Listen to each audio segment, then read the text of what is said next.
안녕하세요, 여러분. 오늘은 바로 노후와 돈에 관한 이야기입니다. 저는 올해 76살이고요. 정년퇴직한 지는 벌써 10년이 훌쩍 넘었습니다. 요즘 들어 가장 많이 드는 생각이 뭔지 아세요? 아, 결국 나를 지켜주는 건 말이 아니라 숫자였구나. 바로 이겁니다. 통장 잔고요. 젊었을 때는 이런 말 듣기만 해도 기분이 나쁘더라고요. 돈, 돈, 돈, 사람이 꼭 그렇게까지 살아야 하나? 이렇게 생각했었죠. 그런데 정년퇴직하고 70을 넘기고 병원 몇 번 드나들고 배우자 무릎 수술 한 번 겪고 나니까요. 부끄럽지만 이제는 솔직히 인정하게 됐습니다. 노후에 진짜 무서운 건 나이가 아니라 빈 지갑이더라고요. 오늘은 제가 직접 겪은 이야기와 주변 분들의 모습을 통해서 노후에 돈이 없으면 구체적으로 어떤 일들이 벌어지는지, 그리고 지금부터라도 우리가 무엇을 할 수 있는지 천천히 나눠보려고 합니다. 혹시 마음이 조금 불편하실 수도 있어요. 하지만 끝까지 함께 해주시면 아, 나만 이런 게 아니었구나 하면서 조금은 위로를 받으실 거라고 믿습니다. 그럼 본격적으로 시작하기 전에 오늘 이 영상의 이야기가 여러분께 작은 깨달음이나 위로 또는 현실적인 도움이 되신다면 구독 버튼과 좋아요 버튼을 꾹 눌러주세요. 여러분의 따뜻한 마음이 복으로 돌아올 것입니다. 첫 번째 말씀드릴 주제는 돈이 없다는 건 선택할 수 없다는 뜻이라는 겁니다. 예전에는 저도 이렇게 생각했어요. 그래도 우리 집 한 채는 있잖아. 애들 다 키워놨으니 됐지 뭐. 그런데 70을 넘어서 보니까요, 집이 있고 자식이 있어도 내 통장에 들어오는 현금 흐름이 없으면 하루하루가 너무 쪼들리더라고요. 아침에 눈을 뜨면 제일 먼저 드는 생각이 뭔지 아세요? 오늘은 어디서, 얼마나, 어떻게 아껴야 하지? 이게 제일 먼저 떠올라요. 약국에 가서 약을 살 때도, 마트에서 우유 한 통을 집어들 때도, 손주가 올까봐 과자를 하나 더 살까 말까 고민할 때도 머릿속에서 바로 계산이 돌아갑니다. 이거 사면 이번 달 카드값 버겁겠는데, 관리비는 아직 안 나왔는데, 이런 생각들이요. 돈이 없으면요, 무엇을 사고 무엇을 먹고 어디를 갈지를 내가 고르는 게 아니라 잔고가 대신 결정하게 돼요. 노후의 자유는 결국 선택권의 문제인데 이 선택권을 쥐고 있는 게 바로 돈이더라고요. 제 주변에 동갑내기 친구 3명이 있어요. 편하게 박형, 김여사, 영수라고 부를게요. 첫 번째, 박형 이야기입니다. 박형은 젊었을 때 정말 성실했어요. 한 회사에서 30년 넘게 근무하고 야근 특근 마다하지 않고 아들 둘 대학 보내고 결혼까지 시켰죠. 본인은 평범하게 잘 살았다고 생각했어요. 그런데 정년퇴직 후에 받는 국민연금이 90만 원. 집은 전세고 모아둔 돈은 자식 결혼하면서 거의 다 나갔어요. 이제 부부 둘이서 매달 연금 90만 원으로 살아야 하는 거예요. 그래서 요즘 박형이 하는 말이 딱 하나예요. 야, 이번 달도 겨우 막았다. 워낙 자존심이 강한 사람이라 자식에게 용돈 좀 얹어달라는 말은 못하고요. 대신 혼자 속으로만 끙끙 앓고 있어요. 두 번째, 김여사 이야기입니다. 김여사는 강남에 오래된 아파트가 있어요. 시세로 치면 15억이 넘어요. 겉으로 보면 누가 봐도 부자죠. 그런데 문제는요. 남편 연금이 70만 원, 본인 연금이 40만 원. 둘이 합쳐도 110만 원이에요. 반면에 관리비, 각종 공과금, 재산세, 여기에 병원비, 자식 도와주는 돈까지 더하면 들어오는 것보다 나가는 돈이 더 많아요. 집을 팔면 현금은 생기지만 어디로 가야 할지 막막하대요. 시골로 내려가면 병원이 멀고 아이들 집 근처로 가자니 또 집값이 문제고요. 그래서 김 여사가 늘 하는 말이 있어요. 집이 돈이 아니야, 그냥 숫자지, 숫자. 세 번째, 영수 이야기입니다. 마지막으로 영수는요, 우리 중에 제일 여유 있어 보이는 친구예요. 영수는 젊었을 때부터 회사 다니면서 적은 금액이라도 꾸준히 저축했고 회사 퇴직연금도 따로 관리하고 개인연금도 조금씩 넣었어요. 소비는 유행 안 따지고 크게 안 했고요. 그렇게 모인 게 국민연금과 개인연금 합쳐서 월 200만 원대. 거기에 손대지 않은 예금, 조금, 작은 상가 건물에서 나오는 월세 몇십만 원이 더 있어요. 영수는 자식에게 매달 용돈을 받는 게 아니라 오히려 명절 때는 본인이 손주 용돈을 챙겨줘요. 엄청난 부자는 아니지만 그냥 큰 걱정 없이 사람답게 살 정도죠. 이 세 사람의 차이는 결국 월 현금 흐름이 있느냐 없느냐예요. 똑같이 열심히 살았는데, 똑같이 자식 키웠는데, 똑같이 늙었는데 노후의 표정은 완전히 달라졌더라고요. 그럼 노후에 가난하면 구체적으로 무슨 일이 벌어질까요?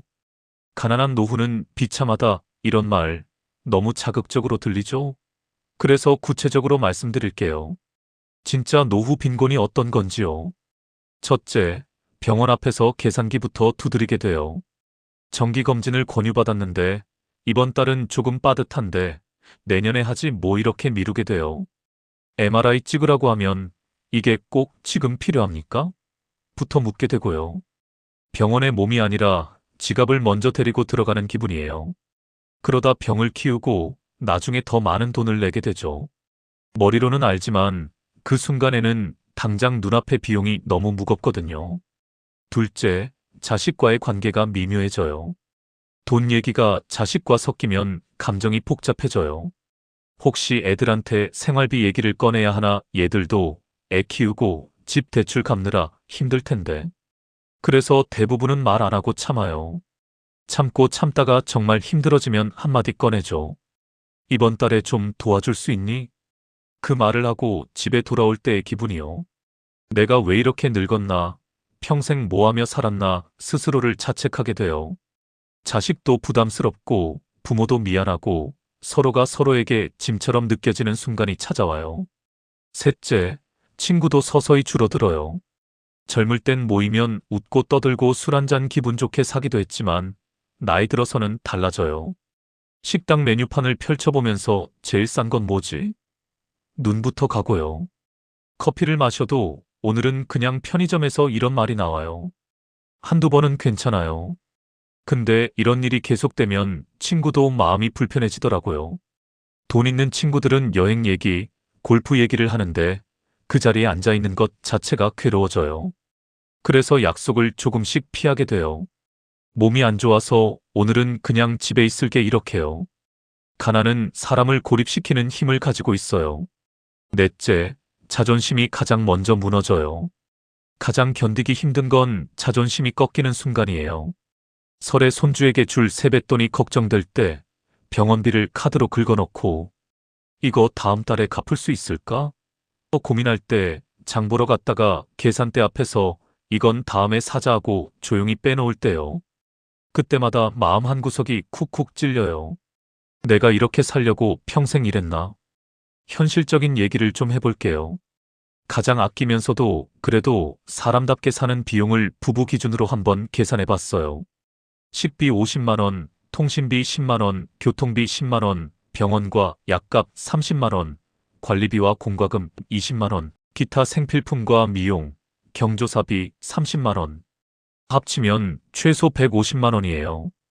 이 안에는 여행, 취미, 손주 선물, 여유는 하나도 없어요. 말 그대로 그냥 숨 쉬고 버티는 수준이죠. 그런데 국민연금으로 둘이 합쳐 100만 원 남짓 받는 분들이 많아요. 그럼 남는 50만 원은 어디서 메꿀까요? 저축을 깨거나 퇴직금에서 빼쓰거나 아니면 일을 더 하거나. 예를 들어 저축이 5천만 원 있다고 가정해 볼게요. 매달 50만 원씩 부족분을 채우면 약 8년 4개월이면 다 없어져요. 8년이 지나면 이제는 뭘 빼먹을지도 없다, 이 상황이 되는 거예요. 그래서 많은 어르신들이 나는 언제까지 일할 수 있을까? 내가 쓰러지고 나면 남은 사람은 어떻게 살까? 이 질문에서 벗어나지 못해요. 가끔 이런 상상을 해봐요. 지금 이 머리를 가지고 40대로 돌아간다면 나는 뭘 바꿀까? 저는 아마 이런 것들을 다르게 쓸 것 같아요. 먼저 멋부리는 소비를 줄이고 노후 자금을 먼저 떼어놨을 거예요. 비싼 외식, 브랜드 옷, 한두 해 쓰고 버리는 것들 그때 조금만 덜 썼다면 지금 통장 숫자가 달라졌겠죠. 연금도 제대로 챙겼을 거예요. 국민연금 최소 금액으로만 넣지 말고 내 노후 월급이라고 생각하고 최대한 채웠을 거예요. 보험도 싸다고 아무거나 들지 말고 제대로 설계했을 거고요. 젊을 땐 보험료가 아깝다고 생각했는데 지금은 병원 갈 때마다 보험 설계 잘한 사람들이 부러워요. 그리고 자식에게 너무 많이, 너무 일찍 다 쏟지 않았을 거예요. 결혼자금, 집 전세자금, 사업자금 도와주는 게 나쁜 건 아니지만 내가 쓰러지면 누가 나를 도울 수 있는지까지 계산했어야 했어요. 건강도요. 나중에 미루지 말고 검사, 운동, 식습관을 제대로 챙겼을 거예요. 병은 결국 다 돈과 연결되거든요. 우리는 그때 지금도 바빠 죽겠는데 언제 노후까지 생각하냐? 이렇게 살았고 그 결과가 지금이에요. 혹시 이 영상을 30, 40대 분들도 보고 계시다면 부탁하고 싶어요. 우리 세대의 후회를 그대로 따라하지 마세요. 월급 들어오면 먼저 노후 자금부터 자동이체로 빼놓으세요. 남는 돈을 모으려 하면 평생 안 모여요. 국민연금, 퇴직연금, 개인연금 이 세 가지를 잘 섞어두면 나중에 월급 없는 월급날이 생겨요. 집도 너무 늦지 않게 내 이름으로 된 공간 하나 마련하세요. 꼭 대단한 아파트일 필요는 없어요. 전세월세로 평생 떠다니기 시작하면 노후의 집세 부담이 상상을 초월해요. 부모님 노후도 같이 계산해 보세요. 부모님은 은퇴 후 한 달에 얼마 쓰고 계실까? 연금은 얼마 받으실까? 이걸 한번 숫자로 적어보는 것만으로도 본인의 미래를 미리 보는 효과가 있어요. 그리고 건강이요. 골프채보다 좋은 신발, 술값보다 정기검진, 새 옷보다 근육량이 중요해요. 나중에 병원비로 새는 돈보다 지금 건강에 쓰는 돈이 훨씬 싸게 먹혀요. 나는 이미 늦었는데 이제 뭘 하라고? 이렇게 생각하실 수도 있어요. 맞아요. 우리가 30대로 돌아가지는 못해요. 그렇다고 아무것도 안 하고 한숨만 쉴 수는 없잖아요.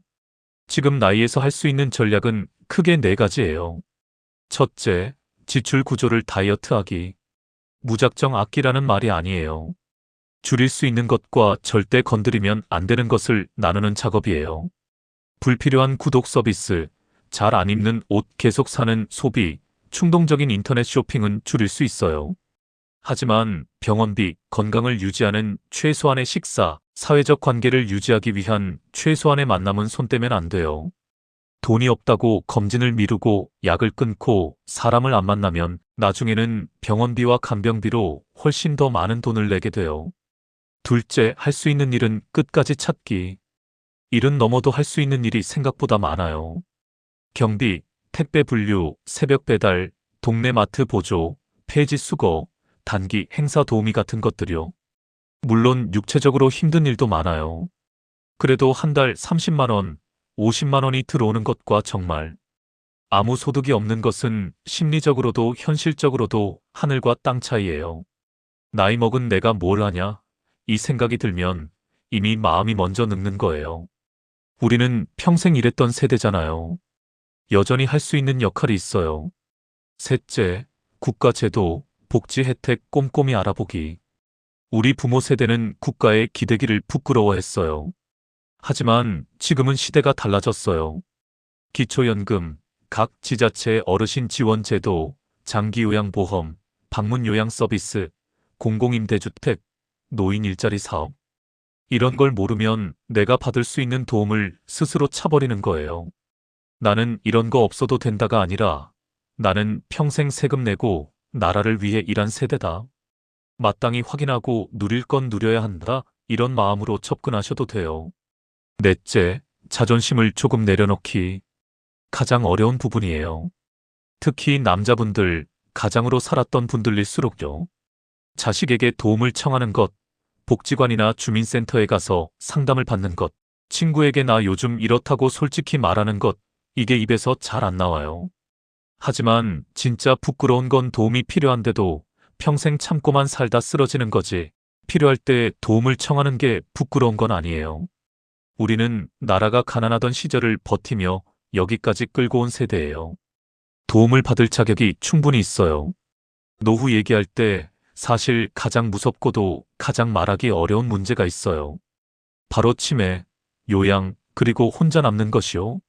내가 치매에 걸리면 내 의사와 상관없이 몇 년, 몇십 년을 타인의 도움에 의존해 살아야 해요. 요양원, 요양병원 비용은 한 달에 2, 300만 원씩 들어갈 수 있어요. 이건 숫자로만 봐도 부담이지만 더 무거운 건 가족에게 가는 심리적 부담이에요. 내가 나중에 애들 인생까지 잡아먹는 건 아닐까? 이 걱정이 머릿속에서 떠나질 않아요. 그래서 운동, 독서, 사람들 만나기, 뇌를 쓰는 활동이 중요해요. 돈이 아니어도 할 수 있는 것들도 있고요. 하지만 여기도 결국 최소한의 돈이 필요해요. 교통비, 가벼운 취미 비용, 작은 모임 회비. 돈이 단지 명품을 사는 도구가 아니라 내 뇌를 쓰게 해주고 사람을 만나게 해주고 외로움을 덜어주는 장치가 되더라고요. 여기까지 들으셨다면 혹시 이런 생각이 드실 수도 있어요. 결국 또 돈 얘기네. 인생이 돈뿐인가? 저도 이렇게 믿고 싶어요. 돈보다 중요한 건 가족이고 건강이고 사람이다. 맞는 말이에요. 저도 그 말에 동의해요. 다만 나이 들어보니 이 말 뒤에 작은 문장을 하나 더 붙여야겠더라고요. 하지만 그 소중한 것들을 끝까지 지키려면 일정 수준의 돈은 반드시 필요하다. 사랑하는 사람과 함께 병원에 갈 때도, 친구와 따뜻한 밥 한 끼를 먹을 때도, 손주에게 용돈 5천 원이라도 쥐어줄 때도, 스스로 화장실을 갈 수 있을 때까지, 집에서 버틸 때도 모두 약간의 돈이 필요해요. 돈은 인생의 전부가 아니에요. 하지만 나이 들어서는 돈이 없으면 인생의 많은 것들을 지키기 어려워지는 것도 사실이에요. 이 현실을 인정하는 것에서 시작해야 비로소 대비도 할 수 있어요. 아직 젊으신 분들께는 미리 준비하세요. 우리가 지나온 길에서 배워가세요라고 말씀드리고 싶어요.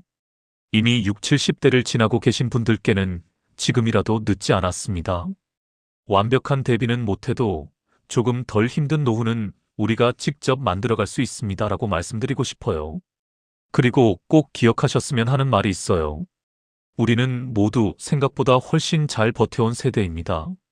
가난한 어린 시절, 치열했던 산업화 시대, IMF, 경제위기, 코로나까지 그 모든 걸 통과해서 여기까지 살아남은 것만으로도 이미 우리는 충분히 대단한 사람들이에요. 이제 남은 과제는 어떻게 하면 나를 덜 소모하면서 조금이라도 덜 불안하게, 덜 초라하게 마지막 구간을 걸어갈 수 있을까? 이 질문일 뿐이에요. 그 답의 일부가 준비된 돈이고 나머지 일부는 서로의 이야기, 서로의 위로, 서로의 연대라고 생각해요. 여러분, 긴 시간 함께 해주셔서 정말 감사합니다. 공감되는 부분이 있으셨다면 댓글로 여러분의 이야기도 들려주세요. 지금 어떤 걱정을 하고 계신지, 어떤 준비를 하고 계신지, 또 다음에는 어떤 이야기를 나눠보고 싶으신지요. 같이 이야기하다 보면 적어도 한 가지는 분명해질 거예요. 나만 힘든 게 아니구나. 나 혼자 버티는 게 아니구나. 오늘도 고생 많으셨습니다. 부디 건강하시고 가능한 한 돈 걱정이 조금이라도 덜한 노후를 우리 모두 함께 만들어가길 바라겠습니다. 지금까지 마음의 온도 36이었습니다. 다음 영상에서 또 뵙겠습니다. 감사합니다.